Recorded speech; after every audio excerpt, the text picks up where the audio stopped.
Alrighty. Welcome back to all my old friends and hello to new subscribers. It's me, Gio, the leader of the rideshare revolution, the rideshare rock star, the captain of the 2K club, the realest, the funniest, the handsomest, and the beardedest driver on YouTube. And I'm gonna try to keep this video as short as possible, I promise. But first things first, I want to address what came up in the live chat yesterday, where I was talking about how the higher the higher trip requirements for Quest will kind of filter out or weed out the riffraff in the Chicago market. And some of you apparently took offense to that.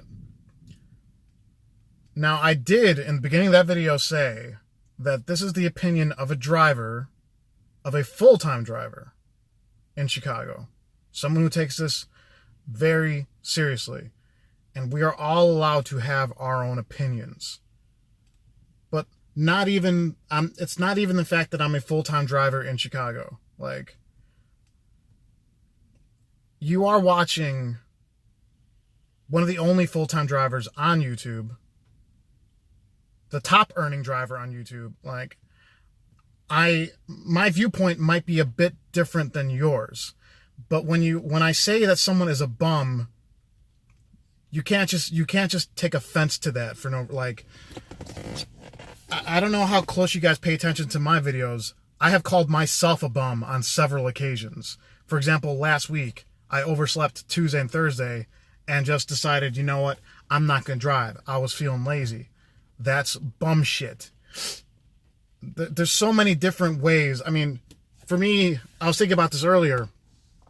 The way you find yourself in the bum category, to me, it's such a wide spectrum of bum shit. Like, if you wait at the airport and there's already 100 people in the queue, you're a bum. If you cherry pick rides from the airport, you're a bum. If you leave passengers stranded in parking lots, you're a bum. But in terms of what I was talking about yesterday, because maybe not all of you, I went through this with some of you in the comment section. If you drive for a rideshare company, and the only reason you drive is because the promo money is so simple to get, you figure you can knock that out quick. And then as soon as the trip requirements get higher and it requires you to work harder to get that promo money, you take that decision, you take that new promo and you're like, you know what, that's going to take 4 extra hours. I'm not even going to try. Then you are clearly a bum. You're not willing to work for free money. And any of you who, not everyone has to do rideshare full time. I never said that. I know and everything I say gets taken out of context on YouTube, but I have never said you have to be a full-time driver at all. If you're a part-time driver and you have an AM strategy, more power to you. I'm happy to share the roads with you. If you're a part-time driver and you're going to camp in boost zones, or you're going to cherry pick rides, or you're only going to drive because you're trying to knock out Quest in 4 hours or something, then no, I don't want to share the road with you, because I take this very seriously. I would rather share the road with people that take this seriously, respect the hustle, know the game, respect the business, than people who don't. Simple as that. And you're free to have an opinion on my channel. I don't think I deleted any comments from yesterday. Some of you got personal, but if you disagree with me, tell me you disagree with me, and we can talk about it. You don't have to call me an idiot or whatever. You don't have to get personal with me. I'm not gonna. Whenever I go on someone else's YouTube channel, my first instinct is to be like, hey, you're a fucking idiot. What the hell's your problem? Like, no. There's ways of engaging people other than getting personal. Moving on. Last night was very interesting. I've been doing overnight since Thursday night. And last night was probably the most odd night I've had so far. Oddly enough, I turned the app on when I left my house at 12:30 at night, and I got a Lyft ping pretty much immediately. And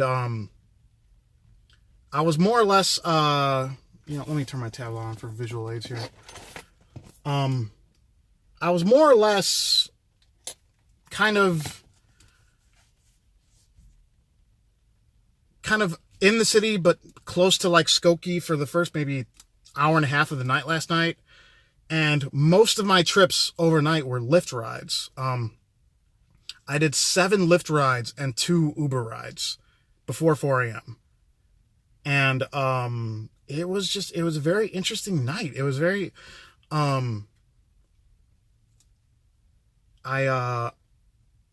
got pinged.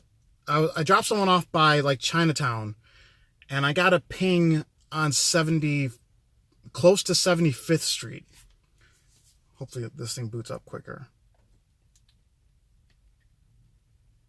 Sorry. Well, I'll go back to that story while this thing boots up. I nearly ran into a spare tire found itself bouncing around on 90 East last night. And I was literally, it was like the Matrix. I was like trying to swerve to avoid it while there's a passenger in the backseat laughing his ass off. He was a little drunk. It was funny. I spotted a couple having sex in their car on Ohio Street by the Rock and Roll McDonald's. Pay no attention to that sound. It's raining. It's a thunderstorm right now. Let me turn my beats on. Oh, maybe that'll help.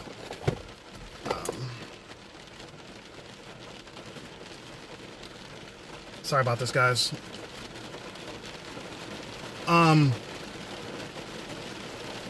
So yeah, between rides, because as you guys know, I parked the car.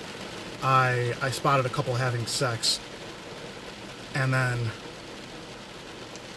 when I got a ping, I started the car and I drove around them, and then the person in the front seat comes out of the car, and he was like zipping up his pants, and he gave me like a peace sign, and I must have given him just the weirdest look ever, just like huh? Yeah. So let me go into detail about what happened last night. All right.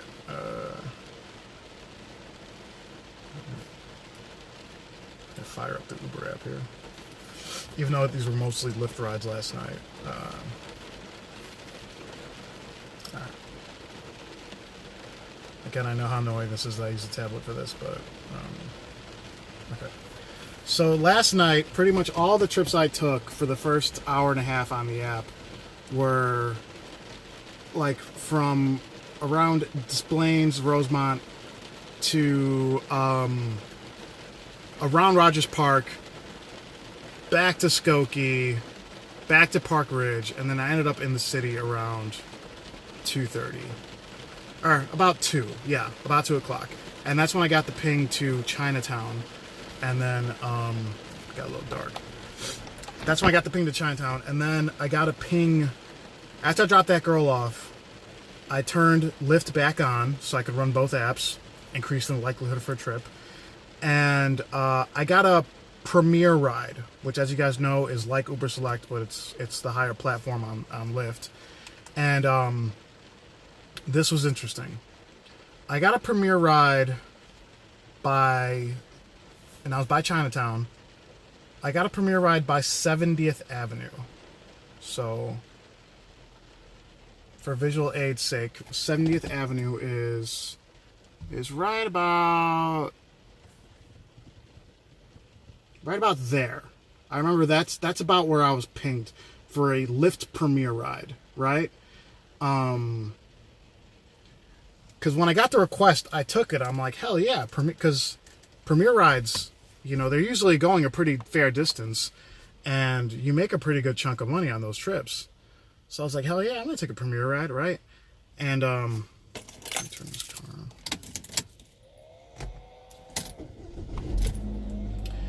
And So I took the trip, and it was like 20 minutes away. And then I kind of got hit with this dose of reality. I was like, why would someone be taking a Lyft Premier ride at 2 o'clock in the morning from 70th Street?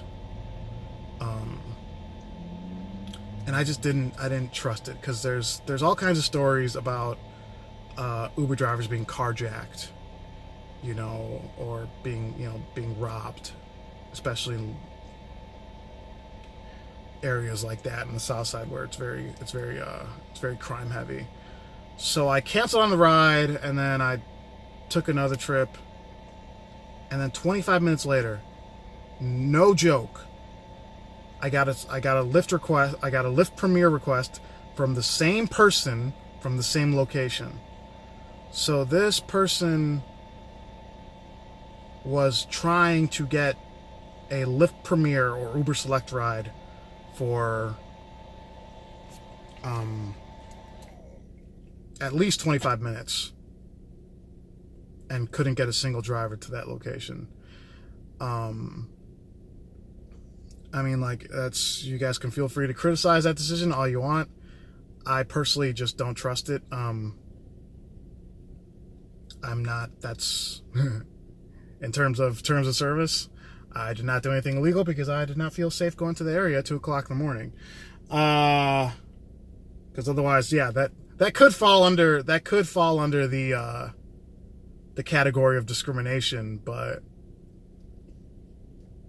in Lyft's terms of service, it clearly says you don't have to take a trip that makes you feel unsafe, and that's definitely a recipe for disaster. What happened last night, but overall, I think I'm pretty happy with how things are going overnight.